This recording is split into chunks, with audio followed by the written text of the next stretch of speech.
Hello बच्चों, let's see this question. So the question is PCR and restriction fragment length polymorphism, जिसको कि हम RFLP भी कहते हैं, are the methods for study of enzymes, genetic transformation, DNA sequencing या फिर genetic fingerprinting. ठीक है, तो PCR हमको पता है कि वो एम्प्लीफिकेशन ऑफ डीएनए के लिए यूज किया जाता है. अगर आपके पास कम अमाउंट ऑफ डीएनए में तो आप उसको इंक्रीज कर सकते हो, एम्पलीफाई करवा सकते हो कई साइकिल्स चला करके.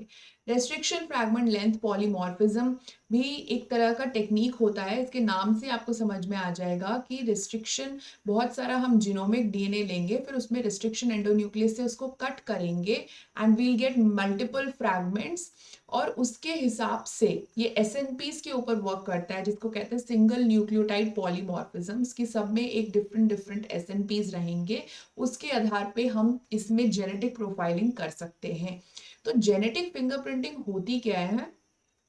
जेनेटिक फिंगरप्रिंटिंग में क्या होता है कि सपोज हमको कहीं से कोई डीएनए पार्ट मिला क्रिमिनल एरिया से, कि कौन क्रिमिनल है, या पैटर्निटी टेस्टिंग करने के लिए इन सारी टेक्निक्स के लिए हम जेनेटिक फिंगरप्रिंटिंग यूज करते हैं.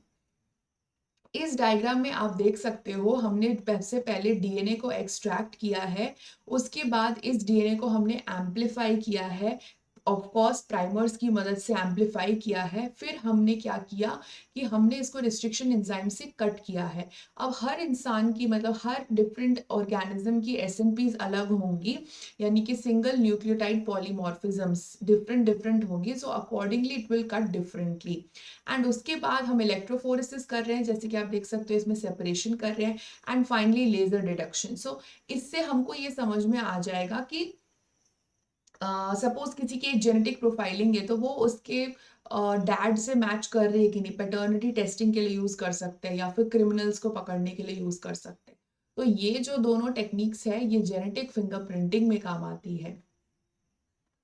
ऑप्शन ए है स्टडी ऑफ एंजाइम्स. तो एंजाइम्स की स्टडी के लिए नहीं काम आ रही आरएफएलपी और पीसीआर.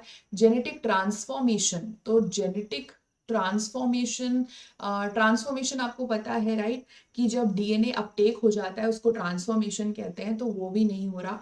और सीक्वेंसिंग ऑफ डीएनए भी नहीं हो रही है. सीक्वेंसिंग मतलब होता है जब आप उसको रीड करते हो प्रॉपर, उसके सारे न्यूक्लियोटाइड्स को पहचानते हो, तो वो भी नहीं हो रहा. सो यहाँ पे करेक्ट आंसर क्या हो जाएगा? Option number D only. So that is the right answer. All the best.